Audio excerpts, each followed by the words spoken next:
সাধারণত যখন কোনো আঘাত বা ক্ষতের কথা ওঠে তখন মানুষের মস্তিষ্কে খুব স্বাভাবিকভাবেই একটা দৃশ্যমান চিত্র ফুটে ওঠে, তাই না? হ্যাঁ, একদম। দৃশ্যমান জগতের সমীকরণগুলো কিন্তু খুবই সরল আর স্পষ্ট। ঠিক। মানে ধরুন কেউ শারীরিকভাবে আঘাত পেল, সেখানে হয়তো একটা কালশিটে দাগ পড়ে গেল, অথবা অথবা ধরুন কোনো দুর্ঘটনার ফলে কারো হাড় ভেঙে গেল। হ্যাঁ, ঠিক তাই। তখন চিকিৎসা বিজ্ঞানের ওই রঞ্জনরশ্মি বা এক্স-রে প্রযুক্তি ব্যবহার করলে সেই ভাঙা হাড়ের সাদা আঁকাবাঁকা রেখাটা একদম স্পষ্ট দেখা যায়। চিকিৎসক খুব সহজেই আঙুল দিয়ে দেখিয়ে বলতে পারেন যে ঠিক এই জায়গাটাতে সমস্যা, এখানেই চিকিৎসা প্রয়োজন।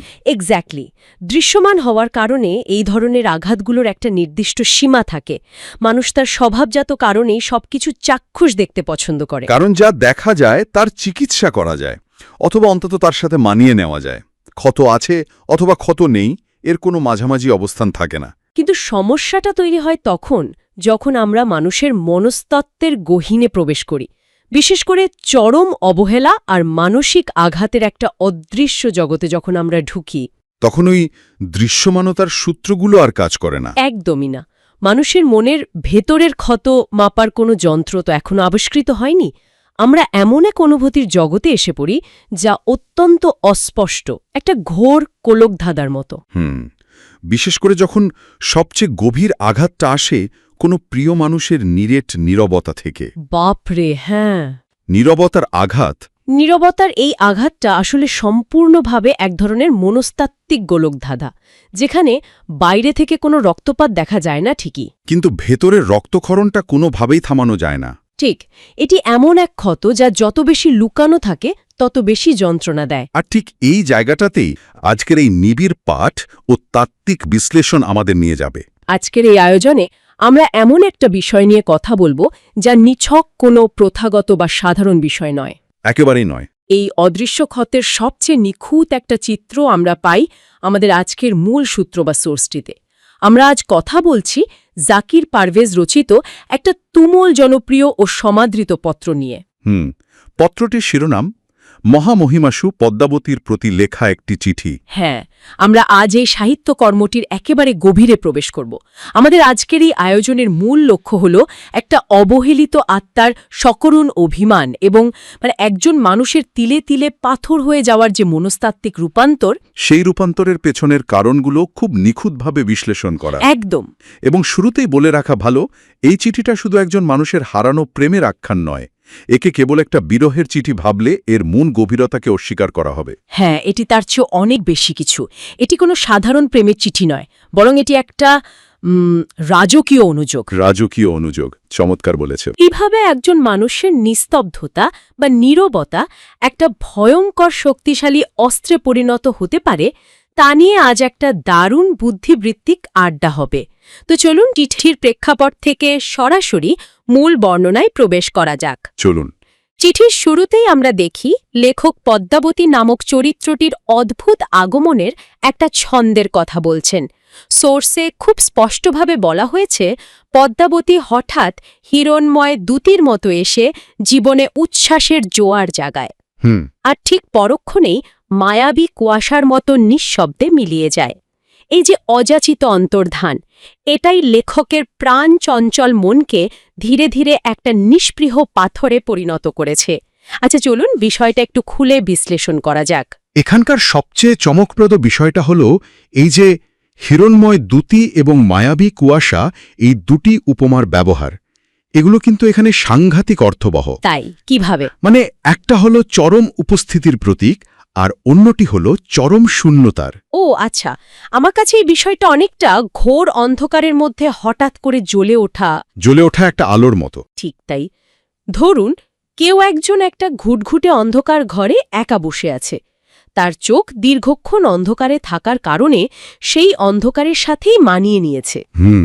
একটা কমফোর্ট জোন তৈরি হয়ে গেছে। হ্যাঁ, হঠাৎ করে কেউ একজন একটা খুব উজ্জ্বল আলো তার চোখের ওপর ফেলল, আর সে ওই আলোতে চারপাশের পৃথিবীটা দেখার আগেই আলোটা আবার নিভিয়ে দেওয়া হলো। বাপরে, এটা তো ভয়াবহ একটা ব্যাপার, তাই না? এই আলোটা কিন্তু তাকে পথ দেখানোর চেয়ে বরং তাকে আরও বেশি বিভ্রান্ত করে দেয়। সাময়িকভাবে তাকে পুরোপুরি অন্ধ করে দেয়। একদম। কিন্তু এখানে আমার একটা প্রশ্ন আছে। একটু ভেবে দেখলে একেবারে চিরস্থায়ী অন্ধকারে থাকার চেয়ে কি এক মুহূর্তের আলো পাওয়া ভালো নয়? অন্তত সে তো আলোটা দেখল। এটা অনেকেই ভাবতে পারে। মানে চরম এবং চূড়ান্ত প্রত্যাখ্যানের চেয়ে কি এই ধরনের ক্ষণস্থায়ী উপস্থিতি মানুষের মানসিকতায় কম ক্ষতিকর হওয়ার কথা নয়? সাধারণ যুক্তিতে মনে হতে পারে যে অন্তত কিছুক্ষণের জন্য তো সে আলো পেল, কিন্তু মনস্তত্ত্ব অন্য কথা বলে। আচ্ছা। লেখক কিন্তু এই অবস্থাকে কেবল মন ভাঙা বা হৃদয় বিদারক কিছু বলে আখ্যায়িত করছেন না। তিনি একে বলছেন অস্তিত্বগত অবহেলা। অস্তিত্বগত অবহেলা মানে এক্সিস্টেনশিয়াল নিগ্লেক্ট। হ্যাঁ, ওই তীব্র আলোর উদাহরণের মতোই, যখন কেউ একবার এসে আশা জাগায় এবং কোনো যুক্তিসঙ্গত কারণ ছাড়াই আবার অন্ধকারে ফেলে যায়, তখন মানুষ শুধু ভালোবাসাই হারায় না, সে তার নিজের অস্তিত্ব নিয়ে সন্দিহান হয়ে পড়ে। মানে সে নিজেকে প্রশ্ন করতে শুরু করে। ঠিক। মানব মস্তিষ্ক সবসময় একটা নির্দিষ্ট প্যাটার্ন বা কারণ খুঁজতে পছন্দ করে। যখন কেউ হঠাৎ মায়াবী কুয়াশার মতো মিলিয়ে যায়, তখন মস্তিষ্ক সেই শূন্যতার কোনো যৌক্তিক কারণ খুঁজে পায় না। আর ফলে সে নিজেকেই দোষারোপ করতে শুরু করে। একদম। অর্থাৎ এই যে উপস্থিতি এবং অনুপস্থিতির মাঝখানের দোলক, এটা মানুষকে তার নিজের বাস্তবতা সম্পর্কেই কনফিউজড করে তোলে। বুঝতে পেরেছি। লেখক একটা দুঃসহ শূন্যতার মাঝে নিজেকে মানিয়ে নেওয়ার জন্য যে পণ্ডশ্রম করছেন, তা এই অস্তিত্বগত সংকটেরই ফসল। তিনি বলছেন, প্রতিটি দীর্ঘশ্বাস যেন এক একটি পরাজয়ের গ্লানি। আমরা যদি একটু গভীরভাবে চিন্তা করি, আমাদের আধুনিক সময়ের অনেক সম্পর্কের ক্ষেত্রেও কিন্তু ঠিক এমনটাই ঘটে। হ্যাঁ, বিনা নোটিশেই হঠাৎ অদৃশ্য হয়ে যাওয়া, যাকে আজকাল ঘোস্টিং বলা হয়। ঠিক। এই যে মানসিক ট্রমা, তা মানুষকে ভেতর থেকে ভেঙে চুরমার করে দেয়। কিন্তু আশ্চর্যের বিষয় হল, আমরা অনেক সময় মানুষের এই নিস্তব্ধতা বা দূরত্বকে ভুল করে তাদের আভিজাত্য বা মহিমা ভেবে বসি। আমরা ভাবি যে যত বেশি নীরব সে তত বেশি রহস্যময় বা আকর্ষণীয়। একদম। কিন্তু এটি একটা ভয়ঙ্কর মোহ। লেখক নিজেও কিন্তু এই মোহের ঘোর থেকে বের হয়ে এসেছেন। তিনি স্পষ্টভাবেই বলেছেন যে পদ্মাবতীর ওই নিস্তব্ধতা কোনো আধ্যাত্মিক মহিমা নয়, বরং তা এক প্রকার অস্তিত্বগত অবহেলা। হ্যাঁ। এই যে নীরবতার যন্ত্রণা, এটা সইতে সইতে লেখক কিন্তু একটা পর্যায়ে এসে আর শুধু ভুক্তভোগী থাকছেন না। না, তিনি এই নীরবতার বিরুদ্ধে বিদ্রোহী হয়ে উঠছেন। ঠিক। চিঠির দ্বিতীয় অংশে আমরা দেখি লেখক কোনো পুষ্পিত বন্দনা বা করুণা ভিক্ষা করছেন না। তিনি পদ্মাবতীর ওই ধ্রুপদী আভিজাত্যর পেছনের পাষাণ হৃদয়কে সরাসরি চ্যালেঞ্জ করেছেন। হ্যাঁ, এটি মনস্তাত্ত্বিক উত্তরণের একটা অত্যন্ত গুরুত্বপূর্ণ ধাপ, যেখানে সে নিজের অসহায়ত্বকে ছুঁড়ে ফেলে দিচ্ছে। তিনি তাকে রীতিমতো কাঠগড়ায় দাঁড় করিয়েছেন। কিন্তু আমার এখানে একটা খটকা লাগছে। কি রকম? এই যে আমরা বলছি নীরবতা একটা অস্ত্র, এমন তো হতে পারে পদ্মাবতী হয়তো নিজেই দ্বিধান্বিত ছিলেন। তার কাছে হয়তো লেখকের আবেগ বা অনুভূতির কোনো উত্তরই ছিল না। একজন মানুষ তো চাইলেই নীরব থাকার অধিকার রাখতে পারে, তাই না? আমরা কি তাকে খামোখাই কাঠগড়ায় দাঁড় করাচ্ছি না? বেশ ইন্টারেস্টিং একটা পয়েন্ট। মানে নিজেকে ভুক্তভোগী না ভেবে উল্টো প্রিয় মানুষকে কাঠগড়ায় দাঁড় করানোটা কি লেখকের নিজের হারানোর সম্মান বা নিজের অহংকারকে সান্ত্বনা দেওয়ার একটা উপায় নয়? এটি একটি অত্যন্ত গুরুত্বপূর্ণ প্রশ্নের জন্ম দেয়। নীরবতা কখন শুধু নীরবতা থাকে আর কখন তা অস্ত্রে পরিণত হয়? হ্যাঁ, ঠিক সেটাই। সোর্সের দিকে যদি আমরা খুব তীক্ষ্ণ দৃষ্টিতে তাকাই, তাহলে দেখব লেখক এখানে পদ্মাবতীর নীরবতাকে বলছেন ধ্রুপদী আভিজাত্য বা এক ধরনের জৌলুসময় মৌনতা। জৌলুসময় মৌনতা শব্দটা খেয়াল করার মতো। হ্যাঁ, অর্থাৎ এই নীরবতা কোনো দ্বিধা বা উত্তর জানা না থাকার নীরবতা নয়। এটি হল জেনে বুঝে নিজের ক্ষমতা প্রদর্শন করার নীরবতা। বাপরে, মানে ম্যানিপুলেশন। অনেকটা সেরকমই। অপর পাশের মানুষটি যে তিলে তিলে দগ্ধ হচ্ছে তা জেনেও নিষ্পৃহ থাকার নীরবতা। আর ঠিক এই কারণেই লেখক তাকে প্রেমের আদালতে একজন নীরব অপরাধী হিসেবে দাঁড় করিয়েছেন। এখানেই বিষয়টা সবচেয়ে কৌতূহলোদ্দীপক হয়ে ওঠে। প্রেমের আদালত। এটি যেন এক রাজ্য হারানো রাজার গল্প, যে তার ধ্বংসপ্রাপ্ত দুর্গের ধ্বংসস্তূপের ওপর দাঁড়িয়েই প্রতিপক্ষের বিরুদ্ধে যুদ্ধ ঘোষণা করছে। তার কাছে কোনো সৈন্য নেই, কোনো অস্ত্র নেই, শুধু আছে তার যুক্তির ক্ষুরধার আর আত্মমর্যাদাবোধ। ঠিক বলেছেন। আর এই আত্মমর্যাদাবোধ থেকেই সেই অসামান্য লাইনটির জন্ম হয়েছে, যা আমি এখানে উল্লেখ করতে চাই। হ্যাঁ, ডিজ। লেখক বলছেন যে হৃদয়ে অনুভবের লেশমাত্র নেই, তার কাছে আর্জি পেশ করা আর মরুভূমিতে বাড়িধারা খোঁজা একই কথা। উফ, মরুভূমিতে বাড়িধারা খোঁজা, কি অসাধারণ এবং একই সাথে কি নিদারুণ একটা রূপক। শুধু রূপক নয়, এটি হলো একজন মানুষের চূড়ান্ত মোহভঙ্গের মুহূর্ত। মোহভঙ্গ। হ্যাঁ, লেখক এখানে নিজের শুষ্ক মরু হৃদয়ে পাওয়া অলিক বসন্তের আশ্বাসের অসারতা বুঝতে পেরেছেন। এই উপলব্ধি মানুষের চিন্তাধারাকে কতটা তীক্ষ্ণ করে তোলে তা এখানে লক্ষণীয়। যখন কেউ বুঝতে পারে যে সে এমন একজনের কাছে আর্জি পেশ করছে যে আসলে শুনতে অক্ষম বা ইচ্ছুক নয়, তখন সে আর আবেদন করে না, সে তখন বিচার চায়। একদম ঠিক।